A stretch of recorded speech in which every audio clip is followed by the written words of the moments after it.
집에서 혹시 아가서 또 읽어보셨어요?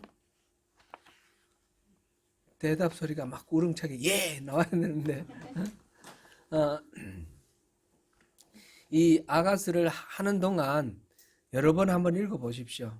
그러면서 이 아가스가 아 이런 뜻이구나 하면서 하나님이 왜 우리에게 이 아가스를 성경으로 주셨을까? 그거를 또 이렇게 잘 깨달아 아시고 누리시면 좋겠어요. 주로 아가서는 성경 설교를 잘 안 합니다. 하더라도 뭐 한두 구절 이렇게 하고 아가서가 좀 어렵기도 하고 내용이 너무 좀 이렇게 좀 노골적인 표현이 많고 그러니까 그래서 좀 민망하기도 하고 그래서 잘 안 하는데 그 속에 담긴 그런 어떤 어, 진리라는 거는 구체적으로 우리 부부 사이의 사랑의 관계 속에서도 이거는 바로 적용할 수 있는 것이고 하나님과 우리 사이에 더 깊이 우리가 묵상하는 가운데 적용해야 할 그런 이야기들이 이 아가스에 듬뿍 들어있다는 거죠. 오늘 말씀도 마찬가지인데 그래서 수요일 날 지금 앞으로 그래도 한 두 달 정도는 더 할 것 같은데요. 정확하게 몇 번 할지는 또 해봐야 되겠는데 한 두 달은 더 할 것 같습니다. 그런데 그 사이에 그러니까 이 올해 말까지 되잖아요. 그러니까 그 사이에 이걸 여러 번 읽으셔서 그 은혜를 아주 따따블로 그냥 그렇게 많이 누리시면 좋겠어요. 지난주에 우리 한 내용 혹시 기억나셔요? 지난주에 한 내용 단어 기억나는 단어 한번 말씀해 보세요. 잠건동산 그게 기억나시죠? 잠건동산 덮어니물 봉안샘. 네.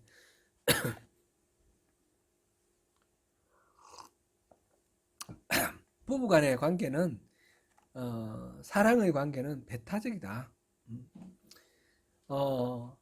내 짝 한 사람만을 위해서 내가 존재한다. 그런 거예요. 잠건동산이고 덮은 우물이고 봉안샘이에요.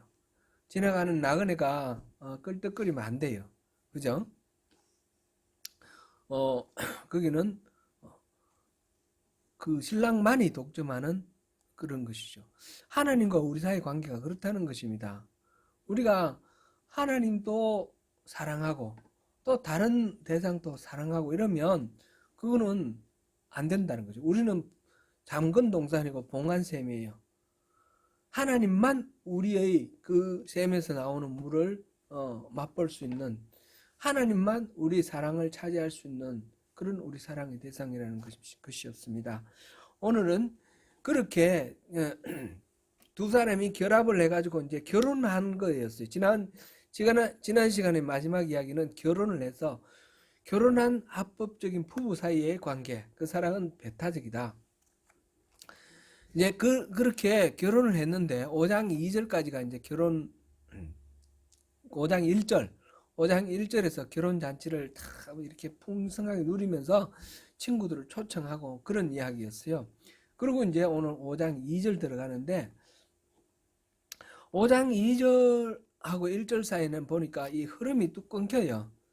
뭔가 이렇게 단절이 있는데 이 5장 2절부터의 말씀을 통해서 부부간의 사랑이 갈등을 맞이할 때 혹시 부닥치고 위기를 접할 때 그럴 때가 있지요. 당연히 우리 뭐 처음에 신혼 때도 있지만 30년 40년 살다가 요즘 보니까 졸혼이라는 게 아주 유행을 하더라고요. 황금 이혼 이런 거 이제 황혼 이혼 이런 거 하더니 이제는 이혼 안 하고 그냥 졸혼 이렇게 해서 하는 경우도 많습니다. 그러니까 부부간에 평생도록 수많은 갈등 속에 살아간다는 것을 우리가 볼 수 있습니다. 그럴 때에 우리도 마찬가지 아니겠습니까? 우리도 그 갈등을 만나게 될 때 어떤 성경의 어떤 원리를 통해서 이 갈등을 해결할 것인지 이 갈등을 또 어떻게 피할 것인지 그거를 우리가 하나님이 우리에게 이렇게 살아가시는 방법으로 우리 그 답을 한번 찾아보면 좋겠습니다. 사람은 갈등 속에 삽니다. 갈등이 없는 인생은 없습니다. 어떤 분이 막 너무 힘들어해서 괴롭다 그러니까 갈등이 없기를 원한다면 공동묘지에 가보라 그러더라고요. 공동묘지에 있는 사람들은 갈등 없어요. 고민 없어요. 그냥 편안히 누워 있습니다. 살아있는 이상, 우리에게 생명이 있는 이상 끊임없이 고민과 갈등 그런 거는 있을 수 있는 일이다라는 것을 생각해야 되겠습니다. 지금 바로 앞에 5장 1절까지 이야기는 장밋빛 사랑의 노래였습니다. 그리고 혼인의 예식을 치르면서 그 잔치 분위기, 들뜬 잔치 분위기였습니다. 그런데 그 축제, 부드럽고 만족이 가득한 그런 축제의 그 분위기가 순식간에 찬물을 끼얹는 듯한 그런 느닷없이 찾아온 갈등, 위기, 그것을 우리가 보게 됩니다.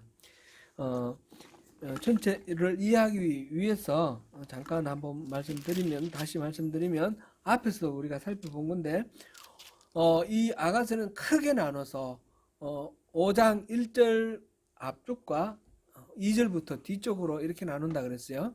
5장 1절 앞쪽은 결혼하기 전에 사랑이 무르익어서 결혼으로 꼴이나는 거고, 5장 2절부터는 결혼한 상태에서 갈등을 겪으면서 성숙되어 가서 사랑이 성숙되어서 이제 만족한 온전한 그런 상태로 나아가는 그런 사랑의 이야기입니다. 3장 6절부터 11절 사이가 이 가마를 가지고 이 신랑이 오는 장면이었어요. 혼인 잔치를 위해서 준비하는 장면이었고, 4장 1절부터 5장 16절까지는 바로 그 혼인 잔치 이루어지는 그런 상태였어요. 그래서 신랑이 신부를 보고 완전히 혼이 빠질 정도로 너무너무 이뻐하는 거예요. 그죠? 그래서 얼굴 생김새를 막 찬탄하는 그런 내용이 4장 1절부터 나왔죠. 그리고 그 이후에 그 계속 이어져 나오는 이야기가 신부에 대한 찬탄의 이야기고, 그리고 결국 그 신부는 장근 동산이고 덮은 우물이고 봉한샘이다, 그렇게 얘기하면서 바로 그 레바논에서 흘러내린 그 샘물이 이렇게 흘러가는 것처럼 생명의 원천, 생명이 약동하는 그런 에너지의 근원이다. 막 너무너무 이 아내를 인해서, 아내를 사랑하는 그 마음이 가득해서 살 맛이 나는 거예요. 그런 것을 지금 막 노래를 했습니다. 그러면서 친척들을 불렀고요. 그랬는데 신부가 5장 2절에 보니까 잠을 자고 있었어요. 잠자는 상태. 지금 1절과 2절 사이는 뭐 시간이 얼마나 떨어졌는지 모르겠어요. 며칠인지 몇 달인지 몇 년인지 모르겠는데, 이제 결혼하고 신혼의 그 삶을 살아가고 있는 상황인데 신부가 잠을 자고 있는데, 내가 잘지라도 마음은 깨었는데 나의 사랑하는 자의 소리가 들리는구나. 잠을 자는데 마음은 깨었다. 이거는 선잠을 자고 있는 거예요. 그죠? 신부가 혼자 자고 있는 거죠. 신랑과 같이 자는 것이 정상인데 뭔가 지금 다른 상황이 벌어져 있습니다. 그 상황이 뭔지는 잘 모르겠습니다. 신부가 친정에 남아있고 신랑이 돌아갔다가 다시 데리러 오는 그런 상황인지, 아니면 신랑이 어디 출타를 갔다가 다시 돌아오는 그런 상황인지 잘 모르겠습니다. 당분간 떨어져 있다가 다시 만나는 상황입니다. 우리나라 전통 혼례 이렇게 생각해 보니까 저는 그 전통 혼례를 한 마지막 인물이 저희 큰 누님이셔요. 제가 기억하는 바로 그 이후부터는 좀 신식을 했거든요. 예식장에서 하고 막 이렇게 했는데, 우리 둘째 누님은 구식으로 한 그 마지막인데, 그리고 구식의 혼례식은 신부 집에서 하지 않습니까? 신부 집에서 잔치를 하고, 그러고는 어, 이게 이제 두 가지 경우가 있는데, 원래 이제 뭐 이렇게 어, 양반집, 뭐 따지는 집 이런 집에서는 신랑만 돌아갑니다. 신랑만 신랑 집으로 돌아가고 신부는 그냥 있다가 신랑이 나중에 와서 데리고 갑니다.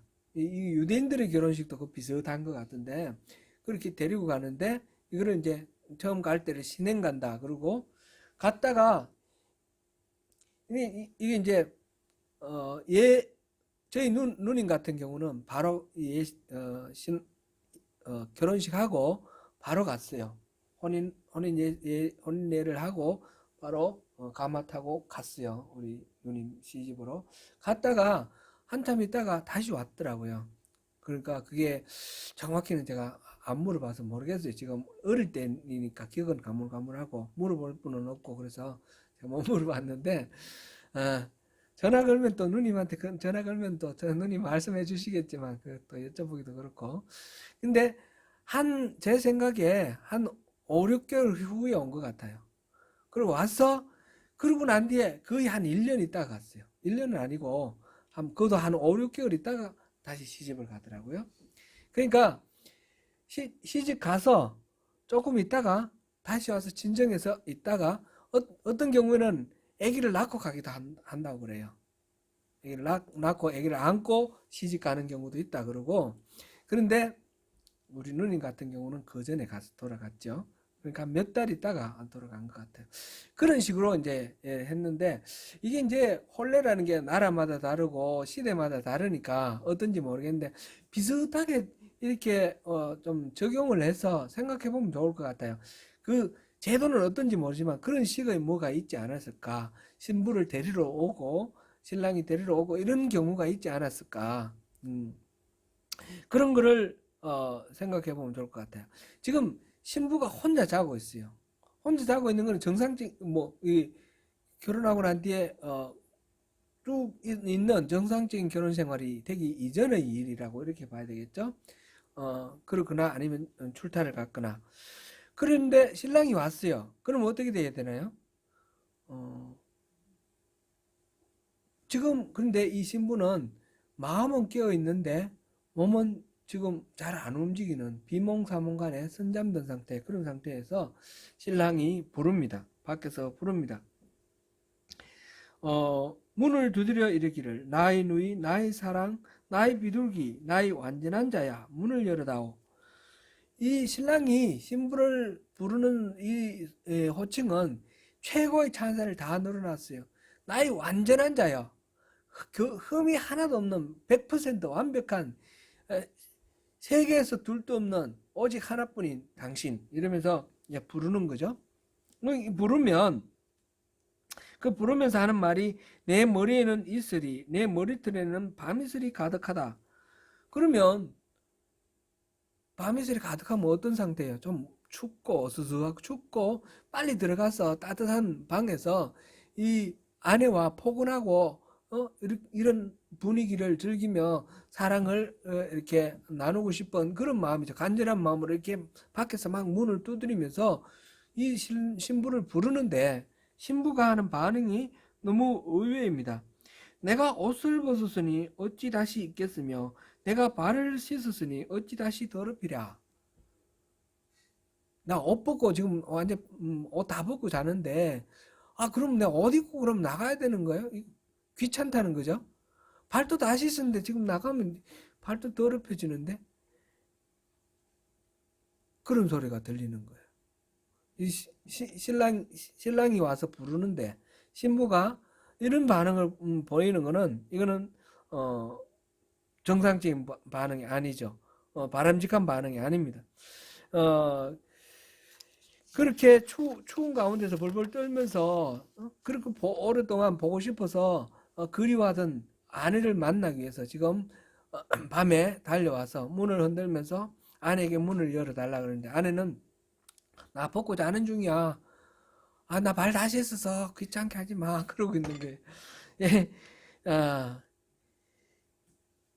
신랑이 손을 들이밀어서 문고리를 열고 들어오려고 막 하는데 그게 잘 안 되는 모이죠.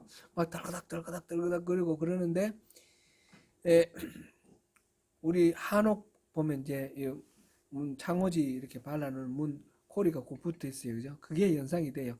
그리고 창호지 문을 뚫고 이제 이거 고리를 벗기면 문이 열릴 테니까. 그런데 잘 안 열리니까 밖에서 막 덜그닥 하는데,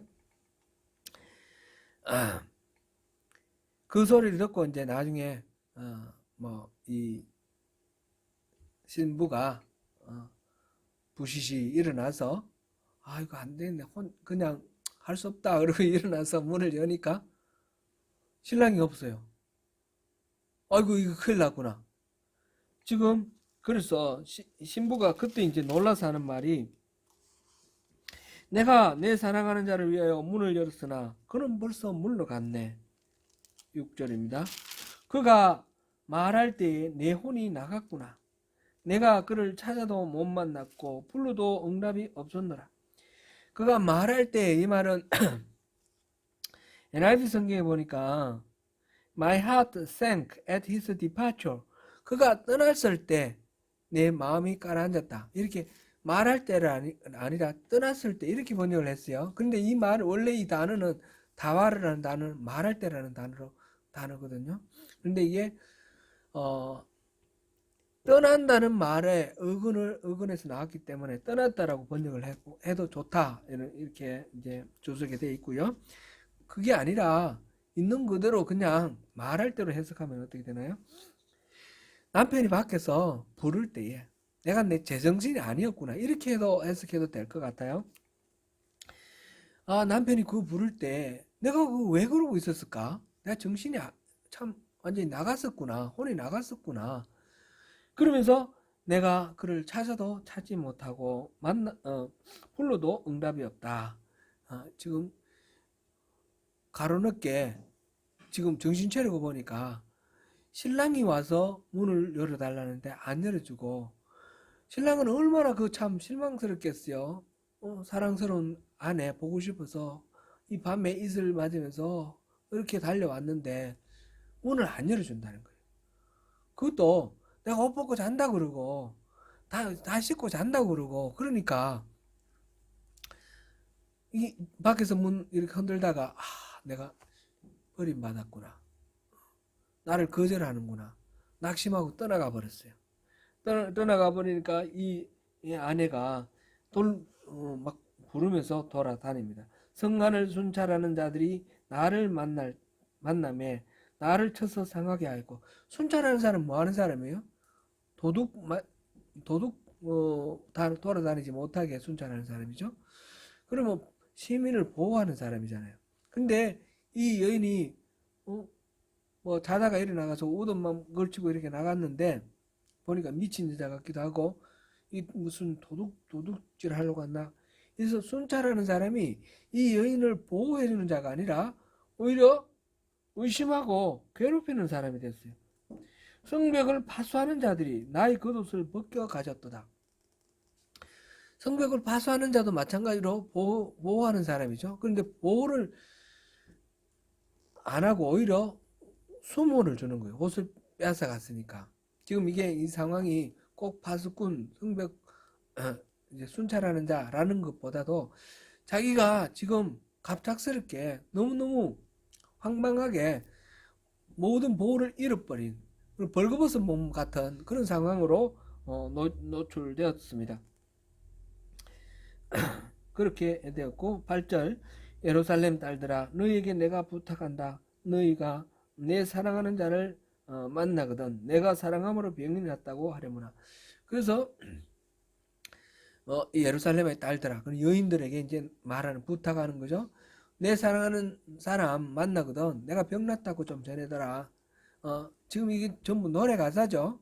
노래하고 있어요. 노래하고 있는데 그러니까 상사병이 걸린 거예요. 이제 순간 잘못해가지고 남편을 잃어버려가지고 지금 그런 슬픈 노래를 하면서 지금 부탁하고 있습니다. 5장 2절부터 7절까지 지금 본 이 내용은 앞에서 좀 본 것 같은 느낌이 들지 않습니까? 3장 1절에서 4절에서 보니까 침상에서 사랑하는 자를 찾았다. 찾아도 찾지 못해서 일어나서 성안을 돌아다녔다. 그러면서 순찰하는 자를 만나서 내 사랑하는 자 못 봤냐 그랬더니 못 봤다 그랬다. 그랬는데 거기서는 바로 그 다음에 님을 만났어요. 그거를 지난번에 제가 이 말씀 전할 때 꿈이었다 그랬어요. 꿈이었다. 첫 번째 꿈이었다. 그랬고 지금 5장 2절부터 이 8절까지를 두 번째 꿈이다. 이렇게 말씀을 드렸었습니다. 7절까지가 그걸 꿈으로 이렇게 보는 거 보고 있습니다. 신학자들의 주석을 보니까 그렇게 이거는 두 번째 꿈이다 이렇게 나와 있는데 꿈이라도 좋고 현실이라도 좋고 마찬가지로 지금 뭘 표현하고 싶어 하는 거예요. 이 남편이 부르는데 잘 응답하지 못함으로 인해서 남편을 잃어버린 상황이에요. 그것이 지금 뭐 문 밖에서 문 두드리면서 했든지 아니면 다른 방식으로 뭐 밥 먹다가 무슨 말을 했든지 그것이 남편이 아내에게 사랑을 고백하고 뭔가 의사를 이렇게 나타냈는데 아내가 그것을 소홀히 대하고 귀뚱을 흘려듣고 반응을 제대로 안 한 거예요. 그랬을 수도 있는 것이고 실제로 문을 안 열어준 것일 수도 있고 어쨌든 이 남편이 자기를 찾는데 그게 노로 응답한 겁니다. 거절을 한 겁니다. 거절을 해가지고 이것이 이제 부부간에 남편이 말하자면 토라져 버린 거죠. 실망을 해서 좌절하고 떠나갔을 수도 있고 토라졌을 수도 있고 그래서 남편과 아내 사이 이 사랑하는 부부 사이가 깨어지고 관계가 일그러졌습니다. 지금 우리가 읽은 그 8절까지 그리고 9절에는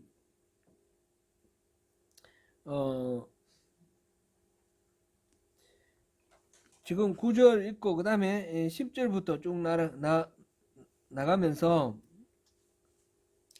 6장 3절까지가 지금 계속해서 이 아내가 노래하는 내용이에요. 아내의 노래인데 10절부터 16절까지는 신랑의 그 모습을 막 이렇게 묘사를 했습니다.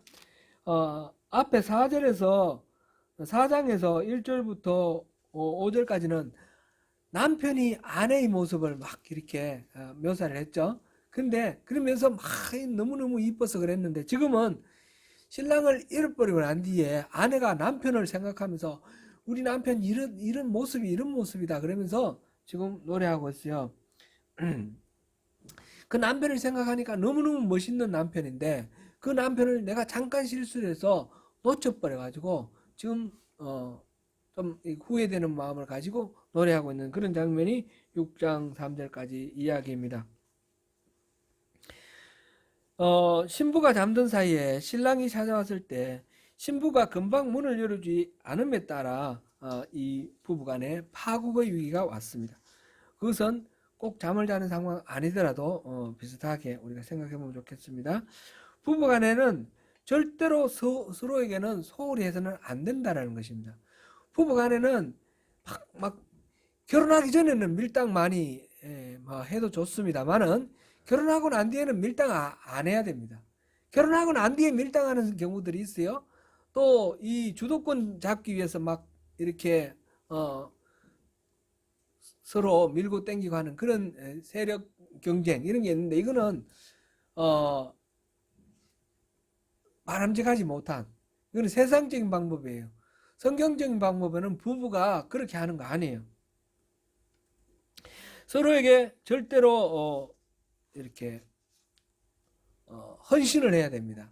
앞에서 2장 16절인가요? 2장 한번 보시죠. 2장 16절 내 사랑하는 자는 내게 속하였고 나는 그에게 속하였도다 그랬잖아요. 서로에게 속했다는 거예요. 나는 당신에게 속했고 당신은 내게 속했어요. 그러면 내 주인은 누구예요? 당신이에요. 그죠? 그러니까 이 아내가 남편이 말하면 주인이 하는 말이잖아요. 그러니까 복종해야 되죠. 이게 에베소서 5장 21절에도 피차, 그리스도 안에서 피차 서로 복종하라 그랬잖아요. 그죠? 복종, 부부간의 관계는 복종하는 거예요. 이 밀고 땡기고 밀당하고 주도권 다툼하고 이게 아니라는 거죠. 부부간에는 그 이전에 결혼하기 전에는 이것도 따져보고 저것도 따져보고 밀어도 보고 땡겨도 보고 하는데 결혼하고 난 뒤에는 그렇게 하는 것이 아니라는 겁니다. 이 신부의 뜻밖의 반응 때문에 낙심하고 돌아간 그 신랑, 전에 어떤 분에게 그런 이야기를 들었습니다. 이제 부부가 결혼한 지 뭐 한 몇 년, 한 2, 3년 됐을까? 신혼부부인데, 이제 벌써 권태기가 왔는지 식은 거예요. 사랑이 식은 거예요. 그래서 이제 뭐 이런저런 얘기하다가 이제 속내를 내놓는데 신랑이 하는 말이 신부가 자기를 거절한다는 거예요. 잠자리를 거절한다는 거예요. 그 잠자리를 그 부부간에 이 당연히 원하는 건데, 근데 신부가 그걸 계속 거절을 하고 싫다 그러고 막 그러는 거예요. 그러니까 이 신랑이 이상한 거죠. 이해가 안 되는 거죠. 그래가지고 이렇게 낙심이 됐어요. 근데 그 신부는 어떤 신부냐면 너무너무 착하고 신랑한테 다른 모든 것들을 다 잘하는 신부예요. 그럼 믿음도 좋고. 근데 이제 어렵게 왜 그런가 물어봤더니 이게 앞에서 제가 지난번에 말씀드렸던 그 플라톤주의의 영향이에요. 육체는 더럽다고 생각하는 거예요. 영혼은 고귀하고 부부간의 사랑이 이 고귀한 사랑이어야 되는데 남편이 맨날 밝힌다는 거예요. 맨날 밝히니까 남편은 싫다는 거예요. 어떻게 나 그렇지 않은 줄 알았는데 왜 저 사람이 저렇게 맨날 밝히는 저런 사람인가, 나 실망했다 그러는 거예요. 이건 뭐예요? 이거는 부부가 결혼해서 육체적인 관계를 맺는 것에 대해서 이거는 하나님이 허락하신 하나님이 또 주신 은혜의 선물이라는 사실을 우리 놓치고 있는 거예요. 아무 남자가 아무 여자하고 이렇게 관계하는 거는 그거는 타락이고 음행이에요. 그런데 하나님이 맺어주신 짝 부부간에는 그 육체 관계가 신성한 것이고 하나님 주신 거룩한 것이고 그것 자체가 육체가 하는 행동이기 때문에 더러운 것이 아니에요. 그거를 오해를 하는 거죠.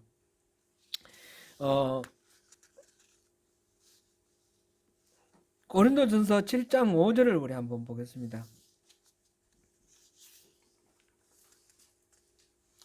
7장 4절을 보겠습니다.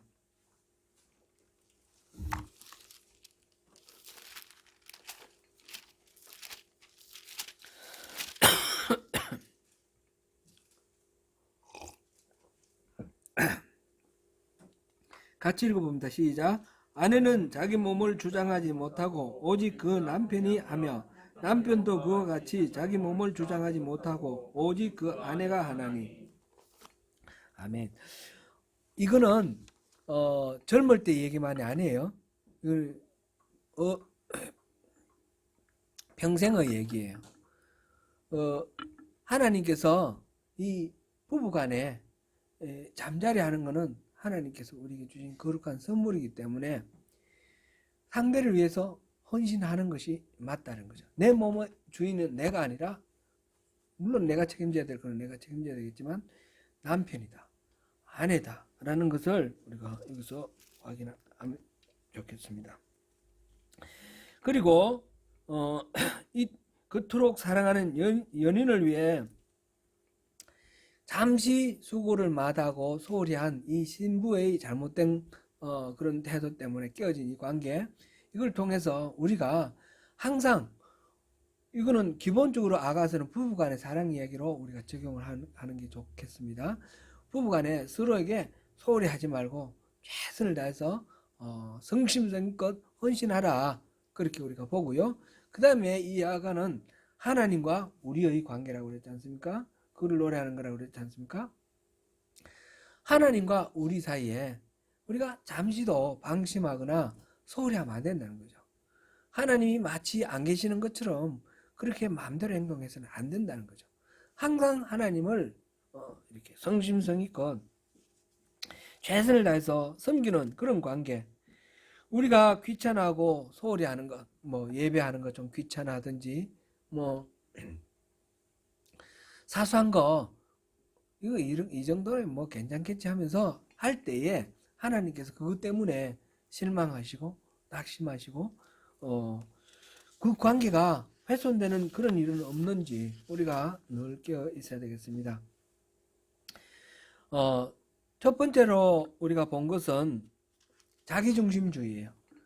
자기가 주인이라고 생각하는 거, 그거는 관계를 깨뜨리는 겁니다. 부부간에 특별히 자기중심주의는 이거 하나님께서 우리에게 구원받을 때 우리에게 주시는 말씀이잖아요. 자기중심주의를 버리라. 하나님 중심으로 가라. 지금 부부간의 관계는 상대를 더 이렇게 중요하게 여기는 그런 자기 부인이 있어야 되는 것입니다. 두 번째로 우리가 볼 거는 그 귀찮음이라고 표현했던 그런 것과 비슷한 건데 게으름입니다. 신부는 마땅히 매사에 부지런히 신랑을 섬겨야 마땅했습니다. 이거는 지금 부부간에 여자가 남자에게 그렇게 하라 이런 뜻으로 해석하면 안 되고요. 신부는 여기서는 남자는 여자에게, 여자는 남자에게 상호간에 그렇게 해야 된다 그런 뜻입니다. 그리고 우리가 신부고 하나님이 신랑이다 그런 이중적인 표현으로 우리가 이걸 봐야 되겠습니다.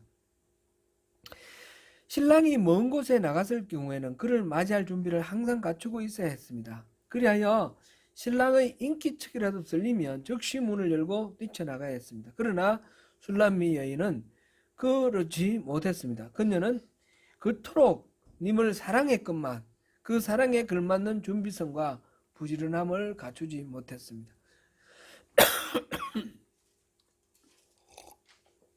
잠이 이렇게 슬프 들어가지고 비몽사몽간에 잘못 판단한 것도 있겠지만 그 신랑이 오기를 기다리는, 그래서 신랑이 문 여는 소리만 들어도 벌떡 일어나는 그런 준비된 마음가짐, 그것이 있지 않았기 때문에 그렇게 그 게으름이 바로 밤이슬 가득 맞고 찾아온 신랑을 잃어버리는 그런 결과가 되었습니다. 라오디게아 교회에 주신 우리 주님의 말씀이 기억납니다. 요한계시록 3장 20절 말씀, 우리 다 이거는 안 찾아봐도 다 외시는 거죠. 볼지어다 내가 문 밖에 서서 두드려노니 누구든지 내 음성을 듣고 문을 열면 내가 그에게로 들어가 그와 더불어 먹고 그는 나와 더불어 먹으리라. 예수님께서 문을 두드리고 계시는 거예요. 문을 두드리고 계실 때 우리가 귀찮아하지 말고 즉시 문을 열어서 주님을 모셔드리면 주님은 우리 안에 오셔서 나와 더불어 먹겠다고 그랬어요. 이게 뭐예요? 이게 식구가 되겠다는 거죠. 동행하겠다는 거죠. 평생을 같이 하겠다는 그런 약속의 말씀 아닙니까? 주님에 대한 우리의 사랑도 이와 같이 그렇게 영적 게으름에 빠져있지 말고 항상 깨어있어서, 지금 이 라오디게아 교회에 주시는 이 편지는 불신자에게 주시는 말씀이 아니라는 것을 우리 여러 번 확인했습니다. 예수 믿는 사람이 혹시 예수님을 문 밖에 몰아내놓고 예수님 그래도 우리에게 들어오시려고 두드리는데 외면하고 있지는 않는가, 우리 자신을 돌아보아야 되겠습니다. 세 번째로는 떨어져 있는 것, 떨어져 사는 것,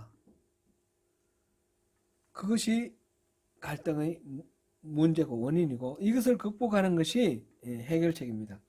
서양 속담에 안 보이면 멀어진다 그런 뜻이죠. out of sight, out of mind 그런 속담이 있죠. 사랑하는 사이에는 언제나 같이 있고 싶고 언제나 안 보면 더 보고 싶고 그리워지고, 그래서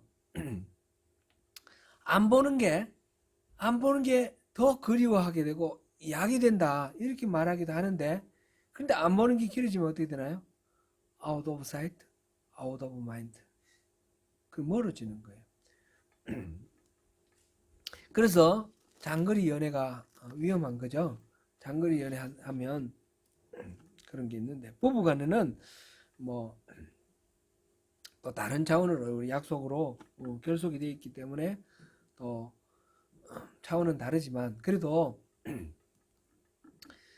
이제 서양 사람들이 우리 한국인 유학생 엄마들 보고 제일 이해 못하는 게 이혼한 줄 알아요. 이혼한 줄 알아요. 그죠? 애들 데리고 여기 와서 이렇게 유학 생활하는 거를 이해를 못해요. 그렇게 되면 사실상 위험이 많아요. 그렇게 유학생으로 아이들 데리고 아이들 장래를 위해서 잠시 우리 고생하자 해서 떨어져서 기러기 아빠 이렇게 유학생 엄마 생활하다가 헤어진 사례들을 많이 봤어요. 그러니까 떨어지면 안 되는 거예요. 그거는 원칙적으로, 그거는 아주 계획적으로 일정한 기간 짧게 이렇게 정해놓고 그렇게만 해야 되고, 다시 유학생활 마치면 다시 돌아가고 이렇게 해야 되는데, 와놓으면 다시 돌아가면 적응하기 어려울까봐 뭐 또 여기 머물고 이렇게 되면서 길어지면서 문제가 어려워지는 그런 사례들을 많이 봤습니다. 오래 떨어져 있으면 문제가 생깁니다. 앞에서 우리 포도원 담장을 허는 작은 여우, 뭐 그런 게 있었습니다. 부부 사이의 관계를 깨뜨리는 장애물이 나오게 되었습니다. 또 밤의 두려움, 이런 것도 3장 8절에 나와 있습니다. 그렇게 되면 사랑하는 그 관계가 이렇게 갈라지고 훼손당합니다. 멀리 떨어져 있다는 사실 자체가 갈등의 요인은 아니지만, 그것이 오래되면 점점 이렇게 사랑이 식어지고 서로에 대한 성실한 어떤 태도가 해이해지면서 같이 있는 것이 오히려 불편하게 되는, 그 유학생 기러기 아빠가 이 가족 만나기 위해서 여기 왔다가 뭐 이렇게 싸우고 이런 경우들 많이 봤어요. 아버지는 한국에 혼자 살면서 막 챙겨 먹는 것도 힘들고, 그래서 벼르고 1년 동안 이렇게 별러서 휴가 얻어가지고 이제 가족들 이제 만났어요. 가족들 만나 너무너무 좋은 거예요. 그래서 섬기려고 맛있는 음식도 이렇게 막 해가지고 아빠가 혼자서 자취 생활하다 보니까 이제 음식 솜씨도 늘었고 막 마련해가 주는데 애들 맛없다고 안 먹고 아내도 귀찮다 그러고 막, 그러면 너무너무 실망되잖아요.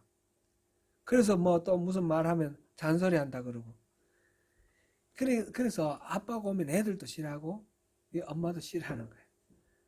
차라리 떨어져 있는 게 더 편한 거예요. 그러다가 헤어지는 거죠. 참 비극적인 그런 이야기들을 이렇게 보게 되는데, 지금 술람미 여인이 지금 남편과 떨어져 있는 사이에 이 나태해지고 게을러지면서 남편에 대한 그 마음이 모르는 사이에 이렇게 약화되고 식어진 거예요. 그러니까 남편이 부르는데 벌떡 일어나 나가지 못하고, 나 옷 벗었다고, 옷 벗고 잔다고 그러고, 씻고 잔다고 그러고, 그런 반응이 나오는 거죠. 그러므로 성경에서는 결혼한 자는 둘이 반드시 한 몸이 되어서 동거하는 것이 아름답다. 이 창세기의 하나님이 아담에게 하와를 주시면서 주신 말씀이 둘이 한 몸이 되어야 되는 것이고, 고린도전서 아까 7장 4절 봤는데 7장 5절도 한번 읽어보겠습니다. 고린도전서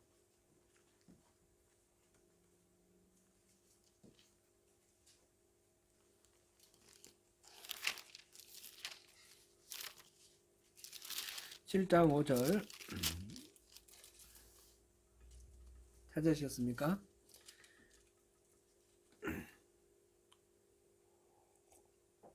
시작. 서로 분방하지 말라. 다만 기도할 틈을 얻기 위하여 합의상 얼마 동안은 하되 다시 합하라.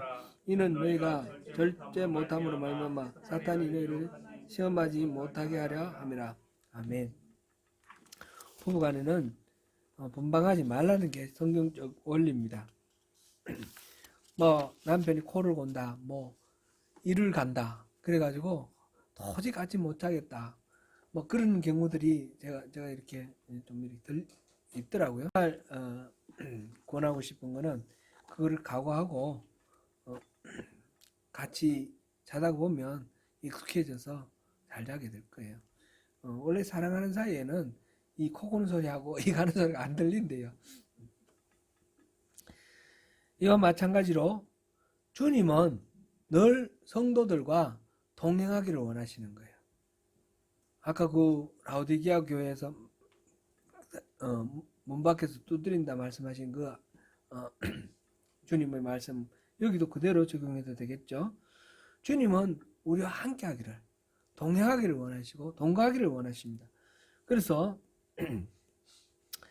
주님과 더불어 누리는 구체적인 동감이 없으면, 떨어져 있으면 out of sight, out of mind. 주일날 예배할 때 이제 이렇게 성경 보고 예수님 생각하고 집에 가서 살 때 열심히 세상에 빠져서 살고, 그다음 수요일 오후에 이제 또 이렇게 오시고, 이 수요일 오시는 분은 그래도 엄청나게 또 새 힘을 무장을 하고 이제 갖추시는데, 또 잊어버리고 1년 동안, 일주일 동안 사시는 그런 경우들도 많죠. 그렇게 되면 안 된다는 거죠. 24시간 잘 때나 깨었을 때나 앉았으나 섰으나 항상 주님과 이렇게 대면하고 있는 그런 우리의 삶이 되어야 된다는 거죠. 그래서 그것을 위해서 유기성 목사님은 24시간 주님을 보라 해가지고 영성일기록을 쓰시기도 하고 그렇게 하시는데 참 좋은 방법 같아요. 안 그러면 잊어버리고 지나가요. 뭐 바쁜 일들 많고 하면 예수님 언제 생각해, 그냥 잊어버리고 지나가는데, 그게 아니라 아무리 바빠도 이 바쁜 상황 속에 예수님을 불러서 같이 개입하게 만들고, 골치 아픈 상황에 예수님을 불러서 예수님이 같이 골치 아프시도록 그렇게 하고, 기쁜 상황에 예수님을 불러서 함께 기뻐하실 수 있도록 24시간 늘 주님과 함께하는 그런 삶을 주님이 우리에게 그렇게 원하시는 거예요. 근데 우리가 그걸 소홀히 하고, 주님은 늘 우리 옆에서, 좀 이런 표현이 어떤지 모르겠지만 얼찐얼찐 하시면서 우리를 이렇게 바라보고 계시는데, 문 두드리고 막 문고리 막 열라고 막 이렇게 하시고 하시는데, 우리가 귀찮다고 나 벗고 자는데 왜 그래요? 그런 식의 우리 태도가 있을 수 있다는 거죠. 그 로버트 멍인가요? 그 그리스도인의 내 마음의 그리스도의 책 이름을 잊어버렸네. 내 마음 그리스도의 집? 비슷한 그런 일, 제가 안 찾아보고 지금 갑자기 머리 떠오르는 생각이 나는데, 로버트 멍어의 전 책인 것 같아요. 그거 혹시 보셨어요? 예. 거기 보면 방이 여러 개가 있어요. 그죠? 방이 여러 개가 있는데, 어떤 사람은 모든 방을 다 개방을 해서 주님을 이렇게 영접을 하고 식구로 이렇게 받아들이는데, 어떤 경우는 객실에만 모시고 있고, 어떤 경우는 서재에만 모셔놓고, 다른 방 절대 오지 마세요. 어떤 경우에는 응급실에만 모셔놓고, 오는 손님들한테 우리가 예수 잘 믿는다 이거 보이려고 응급실에만 모셔놓고, 뭐 이런 식으로 그렇게 하는 경우가 있는데, 그게 아니라 모든 방을 다 개방하고 정말 우리 삶의 주인으로, 내 모든 생각에 동반자로 그렇게 주님을 모시고 그렇게 살면 좋겠습니다. 요즘 보면 심리학적인 그런 연구 성과를 믿음에 많이 적용을 합니다. 그래서 목회자들도 그런 거 많이 이렇게 훈련하고 그런데, 보면 뭐 조사하는 것도 많지 않습니까? MBTI도 뭐 있고 이렇게 우리가 여러 가지 또 해보기도 하고 그런데, 뭐 어릴 때에 겪었던 어떤 경험이 이게 이제 인격을 어떤 형성하는데 왜곡적으로 이렇게 돼가지고 잠재되어 있던 그런 것들이 나타나는 현상이 뭐 여러 가지로 또 문제적인 그런 현상을 나타내기도 하고 이런 이야기들을 심리학에서 많이 봅니다. 부부간에. 그래서 뭐 5가지 사랑의 언어 이런 것도 아주 좋은 책 같아요. 그럼 잘 알면 상대가 뭘 원하는지 알면 그걸 알아서 이렇게 대응해주고. 그런데 우리가 인생 살아가는 우리 보통 사람이 그런 심리학적 성과를 다 연구해가지고 그거를 잘 알아서 대응할 수 있는 그런 삶을 살 수는 없습니다. 그렇기 때문에 그거는 알 수 있는 만큼만 우리가 활용하면 되는 것이고, 그거를 몰라서 활용 못하는 거 그거 어떻게 합니까? 이거는 믿음의 원리로 극복이 돼야 돼요. 믿음의 원리가 모든 것들의 열쇠가 돼야 되는 것이죠. 심리학적 원리가 아니라 신앙의 원리가 모든 일의 열쇠가 돼야 되는 것이죠.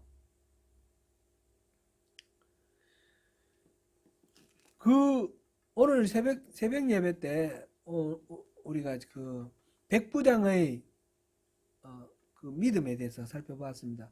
백부장의 믿음을 단순하게 요약하면 단순한 믿음입니다. 그죠? 단순한 믿음. 백부장은 예수님에 대한 소문을 들었습니다. 예수님이 어떤 분이다. 이분은 뭐라고 얘기하시면 귀신 보고 나가라 그러면 귀신이 나가고, 안전병이 보고 일어서라 그러면 일어서고, 이런 이야기를 들었어요. 예수님이 사역하시는 그 소문을 듣고 이분이 어떤 분인지, 일하는 방식이 뭔지를 알기 때문에 그 다음에 자기 사랑하는 종이 아픈데 예수님 굳이 오실 필요 없다는 거예요. 그냥 예수님 평소 하시던 대로 명령만 하세요. 그러면 된다, 나을 거다라고 믿고 있어요. 믿음이 아주 단순한 믿음입니다. 복잡하지 않고. 그렇다고 해서 이 단순한 믿음, 맹목적인 믿음, 무조건적인 믿음, 그런 얘기는 아니에요. 하나님을 알고 하나님이 일하시는 방식을 알면 크게 전적으로 모든 것들을 신뢰하고 우리 인생을 거는 것이 바른 믿음, 단순한 믿음이라는 거죠.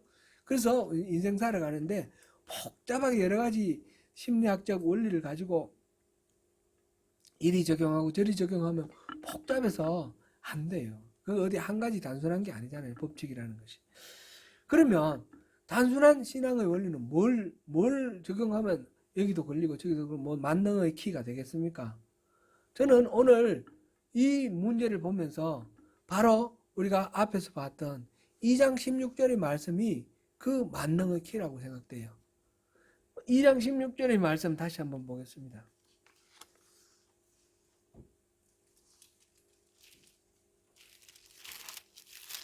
인간의 이 부부간에 이 갈등이 없을 수가 없습니다.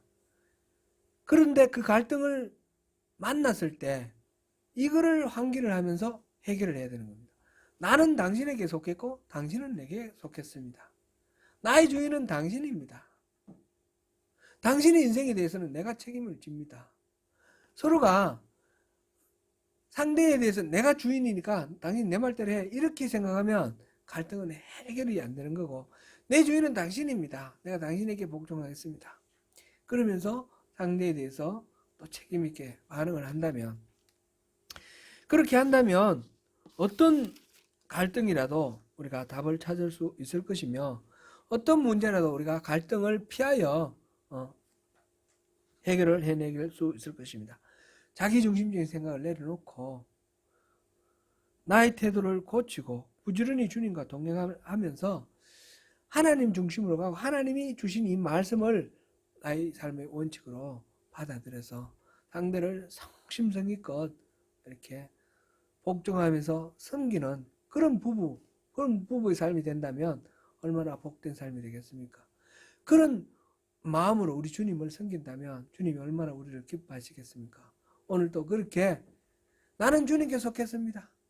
나는 당신에게 속했습니다. 이거를 생각하면서 주님이 허락하시는 그 복을 다 누리시는 저와 여러분 되시기를 축원합니다.